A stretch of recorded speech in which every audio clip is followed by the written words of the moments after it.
Yo, what up, everybody? It's your boy, Mr. Rick, coming at you live from my house in Denver, Colorado. I've been kind of busy the past few weeks, skiing, and then, everything that's been going on with my mom. But I really have been working hard, not only to make videos, but also, push myself to learn more. And I think the theme of the next, repertoire series that I want to put out the next few months is mostly going to be about melodic style arpeggios. And unfortunately, I guess I fell back in love with melodic style at the Bela Fleck camp because Bela Fleck, playing his Rhapsody in Blue piece, most of what he did is melodic style. And it's oh damn. And then Adam Larrabee gave this, I got a worksheet from Adam Larrabee about melodic style arpeggios. And it's this kind of thing. Oh, shit. Or sorry. That kind of thing. And this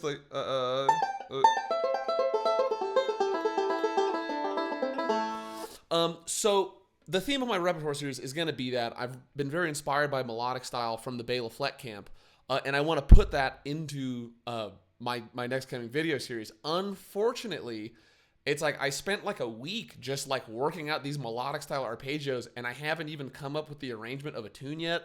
My boy Lev Levison is flying out tonight, and we're going to go ski a storm that's going to be for a week. And my friend Hannah said, Ricky, you don't need to put out videos all the time. People want to support you all the same. And she's me as a banjo consumer, I just want to see your process.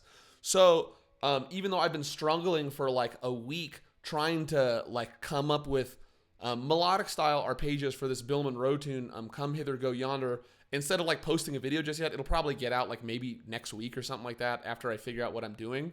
But Hannah was Ricky, just share your process. So I'm okay. So I just want to show you around what I've been doing. So first of all, let's listen to the tune. Here's Chris Henry's arrangement of Bill Monroe's tune, Come Hither, Go Yonder. And it's also interesting to note, I've lived in Boston, I've lived in San Francisco, I've lived in Denver, and nowhere at the jam circles that I've been to has anybody ever called Come Hither, Go Yonder. And it's Bill Monroe, kind of brushy, it's a brushy mandolin style tune. But I have heard Mike Munford say he's jammed on it. I have heard Bela Fleck say he's jammed on it. And I have heard Jens Kruger all use it as examples of oh, just in case you're playing a tune, I don't know, Come Hither, Go Yonder. And they go on and talk. It's what? I've never even heard of that tune. So my suspicion is this tune was really big in the jam scene in the 80s and the 90s. And so it's a little past my time. But all the same, it's it's up to us to bring it back. So I'm coming up with an arrangement. Here's a Chris Henry playing it. So I got it up. You got to pardon me because my the what is this, OBS on the broadcasting software I'm using. So let me let's see. So here's Chris Henry. I'll maybe we can just listen to it and then I'll show you what I got.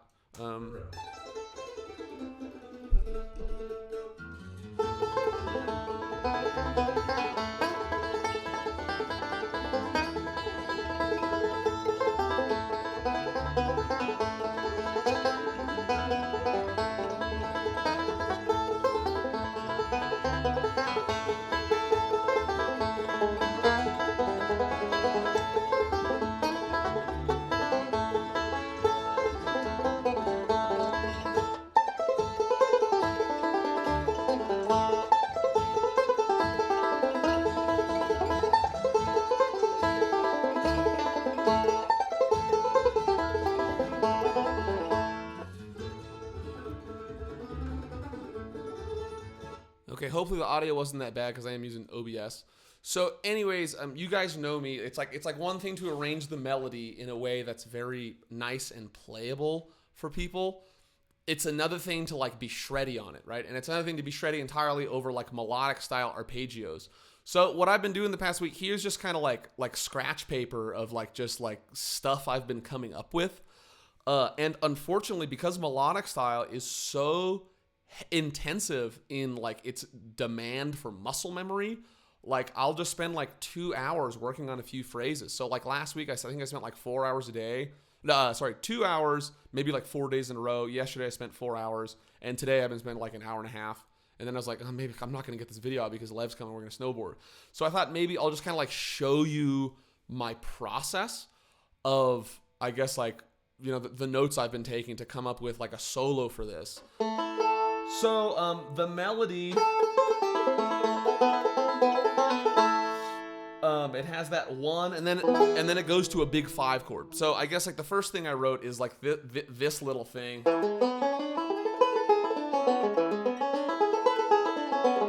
And I'm doing a lot of hammer-ons because it's just, I don't know, it's just easy. I feel like when I was young, I learned a lot more melodic style, and that's when like more, I don't know, like counterintuitive techniques were easier for me because I didn't want to use the pinky in my left hand, and I also didn't want to do single string because it just caused too much. It was just too technical, and so I get away with a lot more. But now I'm kind of getting back into that because with the hammer-ons and pull-offs, you actually get a bigger sound. So that's, you can see it's kind of outlining the E7 right there.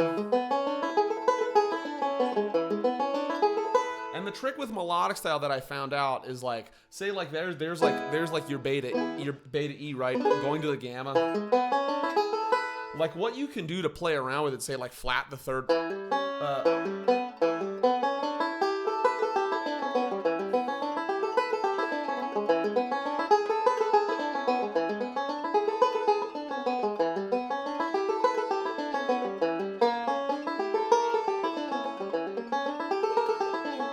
that case I flatted the third and the fifth.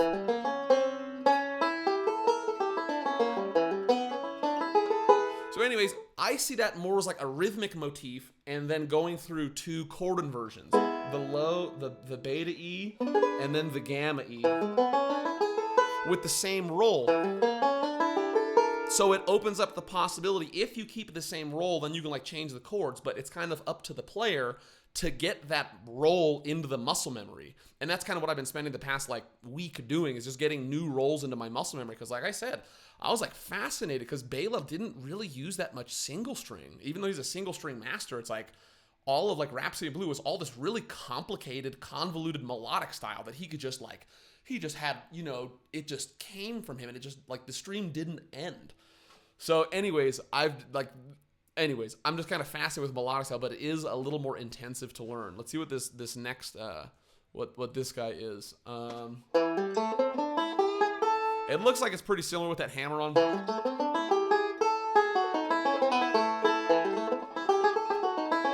Nice little reversals right there at the end. But say like something like this, like the idea is we just want to get it into our muscle memory. I'll just play that backwards and forwards on repeat.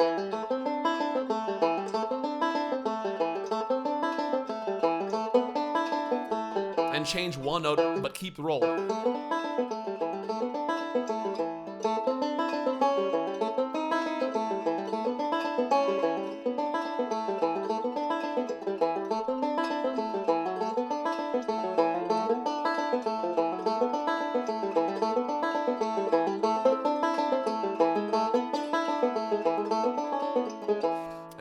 And then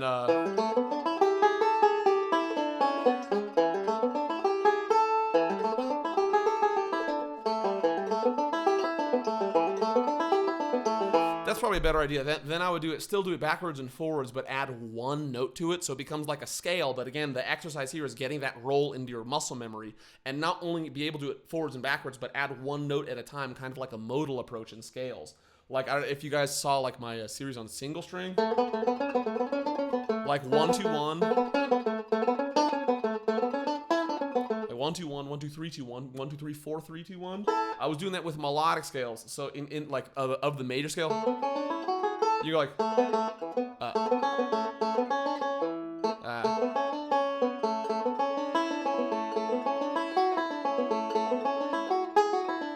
and I was doing that with this kind of thing. It's like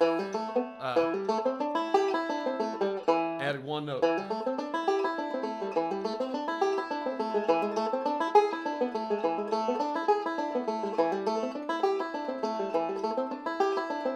And one more.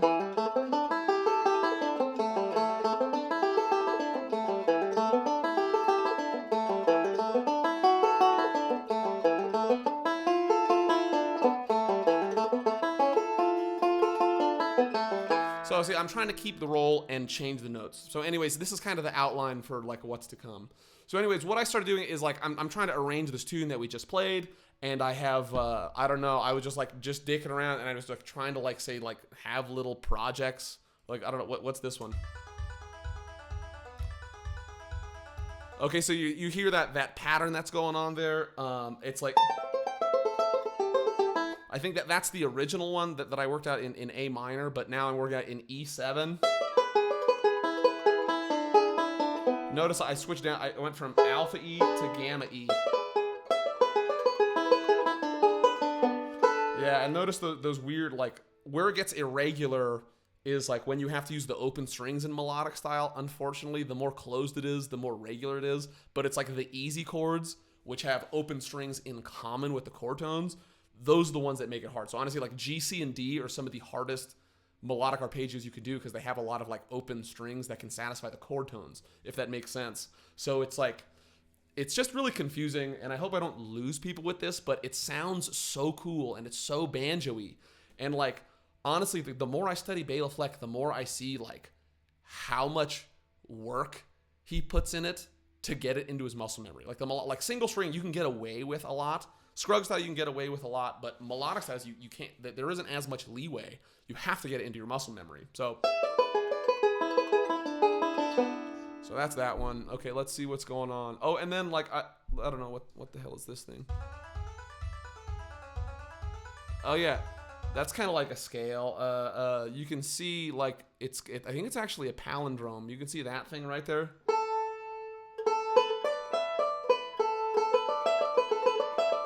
So that's kind of the core of it.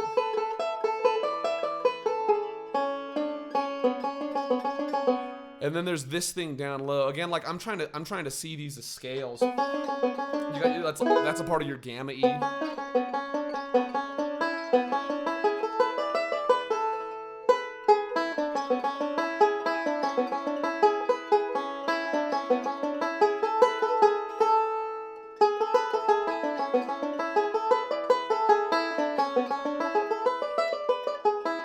And see, I'm trying to do that thing again where it's like 1 2 1 1 2 3 2 1.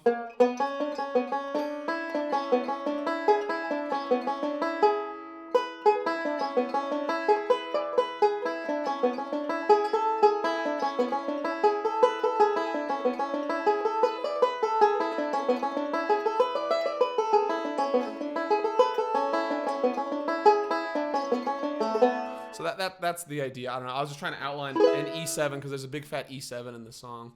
Okay, now we get to the guts of it. Here's this thing. I play this like in the solo that I think I'm gonna use. This is a lot. I'm actually going. Yeah. And then like that pattern. That, like, I just had to write it out and be like, okay, what is it that I want to do? Notice, like, we switch, like, that alpha A minor down to the gamma A minor 7. So anyways, that's that roll. So it's a lot of inside reverse rolls. And then what the hell is this? Oh, yeah, that's going, yeah.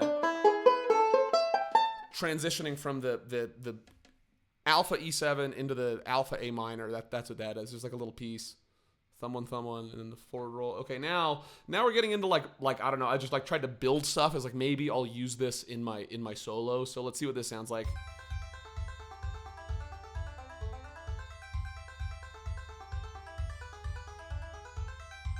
So yeah, you see it's just kind of doing a pattern, and then it does the pattern on the E7 like was written before. So this guy.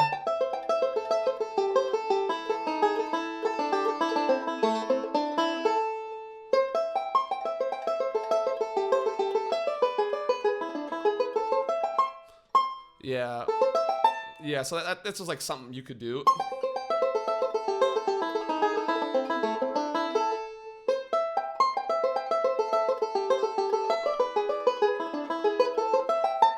Yeah, so you see, I have like a bunch of pieces, and you got to fit it in like a puzzle, but you also got to improvise with it and get it into your muscle memory and get in and out of it.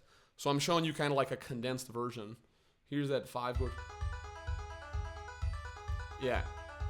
And like I said, like the 1, 4, and the 5 chord are difficult to do with melodic style arpeggios because they have open strings which satisfy the chord tones.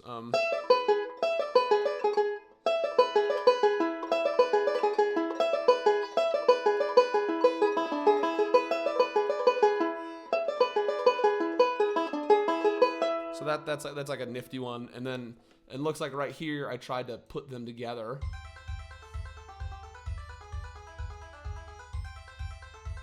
And in fact, right here, I think it would be better like that, because that way you could connect it. So you shift on the open string.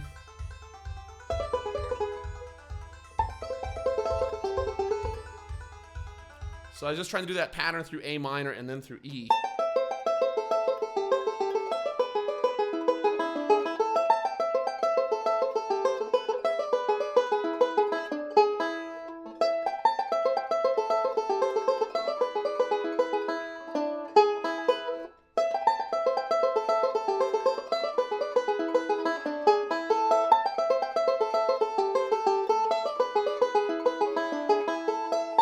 Anyways, it's one thing to navigate by muscle memory. I mean, you essentially have to.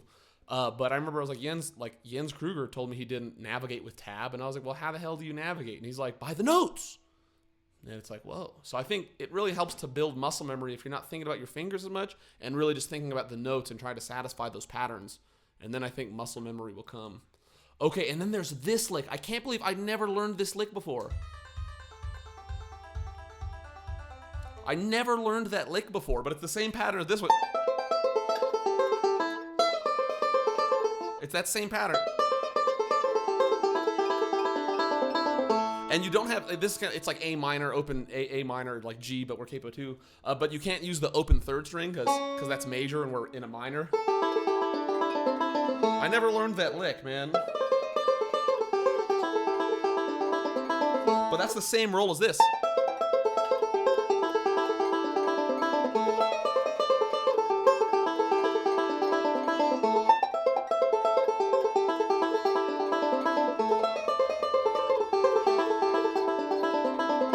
So again, like, I don't know if I'm going to use this in my arrangement, but like, I've just been spending just like hours just like working out melodic style stuff and just like trying to see, well, is this going to become a part of me? I guess I'm like, so I've been reading this book, dude. It's called the Hua Hu Ching. It was apparently, it's like authored by Lao Tzu, the guy who wrote the Tao Te Ching, but it was lost, and it was discovered in a cave in China, like, you know, like tens of years ago. And like the transcript, it just like talks about like, if you want to gain immortality, you have to practice indiscriminate virtue and share it with the world. And I was like, I know how I'm going to practice my virtue, is developing my melodic style banjo and sharing it with people. So hopefully I'm doing my part to contribute to civilization by sharing this with you guys. Thanks for listening. Let me know if you heard that in the comments. I'm just curious if people listen to this, but we'll see. Okay. Anyways, now I tried to work it out backwards.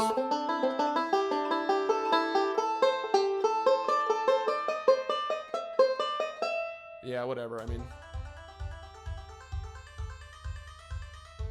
and I like to loop it.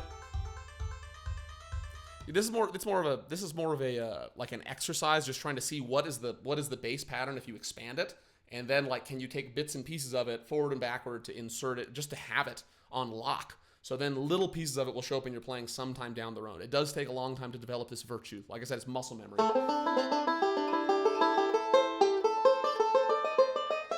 Okay, now it's kind of developing to the point where I think this is like one of the solos that I wrote, just trying to combine pieces.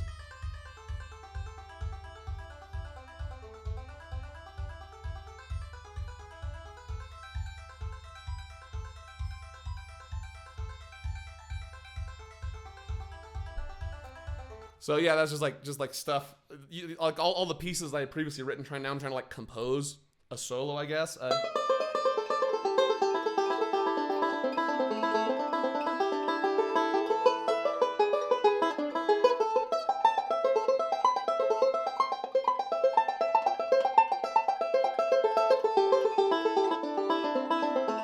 Like maybe that one will make it onto the video. I don't know. We'll see. What's this next one? Yeah, that's the one I showed you before. Yeah, I've been working on this one for sure.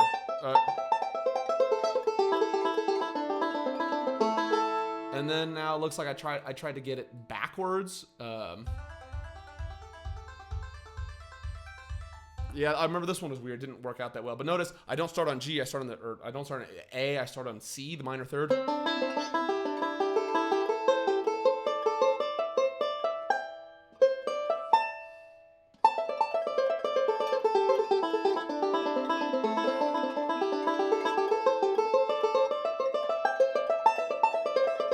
Yeah, but it loses an eighth note, so that's kind of awkward. So that needs to be re-engineered for that little lost space right there. Okay, here's another little composed solo with a lot of the parts that we've kind of been looking at.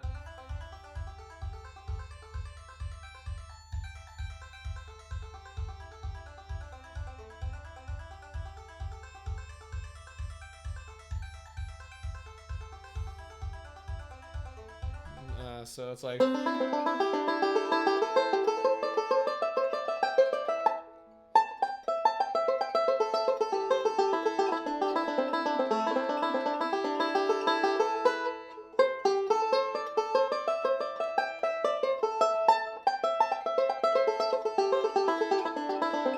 Okay, so remember that little loss of the sixth, that little loss right there, that was since corrected by that.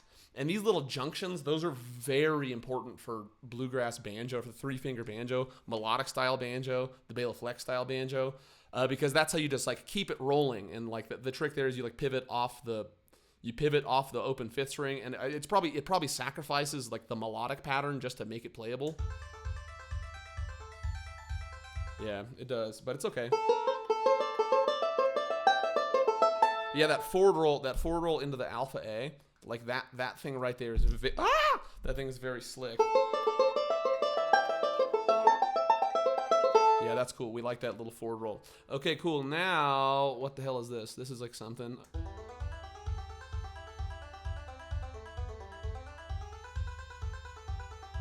Okay, I really just wanted, it was this, that thing. Yeah. Because I was coming up like this thing that Andy Thorne does.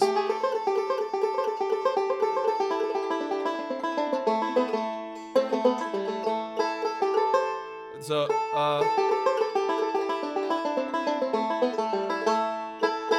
that's what that is. I mean, that's just like a cool minor lick that you can use.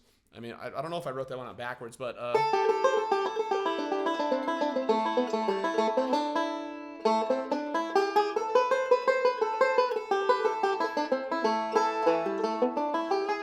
and this is kind of like that thing. It's like the same lick from the beginning. Again, just like taking bits and pieces. I just like find something that's playable, work it out a handful of different ways, and then like plug it, try to make a solo out of it.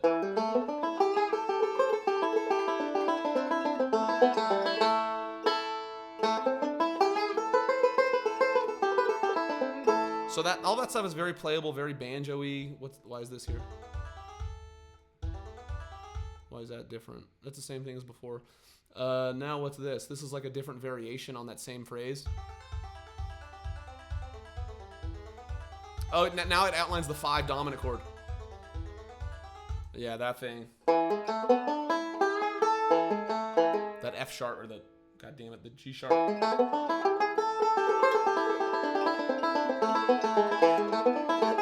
Yeah, that's a nifty little loop. Here's another one. This is something that I came up with like when I was writing the Swashbuckler's Jig. It outlines like the flat 6 chord. It's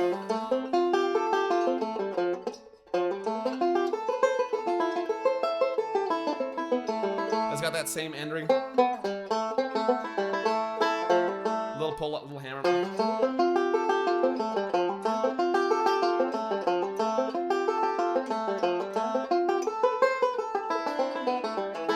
Yeah, so that's like a little flat 6 chord. I don't know if I'm going to use that because there's no flat 6 in this song in Come Hither Go Yonder. Okay, here's another solo.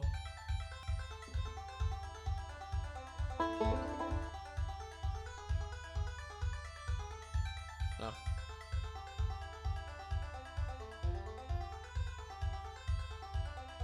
Yeah, so that has, now you see the combination of phrases there. It's playable, but like, I guess this is where I want my improvisation to be in the future.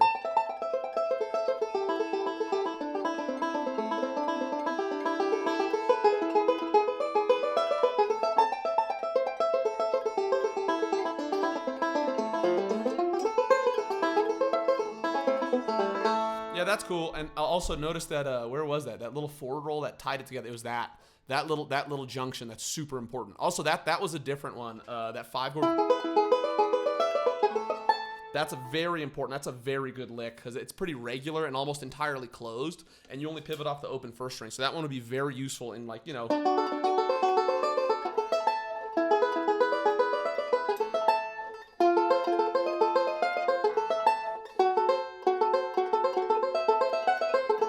like use that same roll and change the chords. That's a very nifty one. Okay, and then here, I think we already. Oh, what is happening? I think we already kind of did that. Yeah. Yep. Yeah, that's a nifty one. Oh, and this, I just had to write it down because I was starting to play a different. Yeah, that's the actual melody to the tune.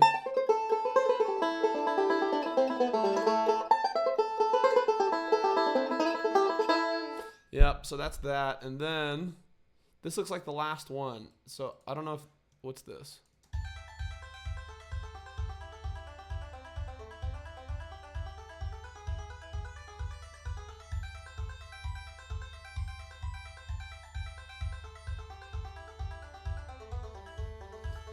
Yeah,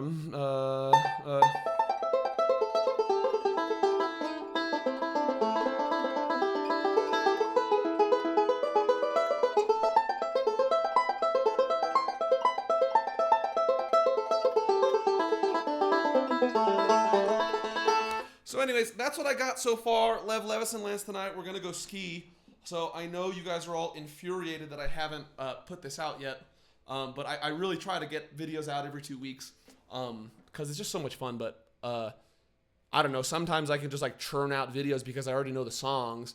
And then, you know, a lot of like the past 2 seasons of this repertoire stuff, I've been doing things that are more just easy to push out. But now that I'm trying to get back into melodic style, it just takes a little more for me to cultivate this virtue. But it really means a lot to me to work on this stuff because I really want to share it with you guys. Oh, sorry, the tab was right there. Anyways, I guess that's it. Thanks so much for listening, and hopefully I'll get this thing out to you in a couple weeks. All right, guys. Love you so much. Thanks for listening. Bye.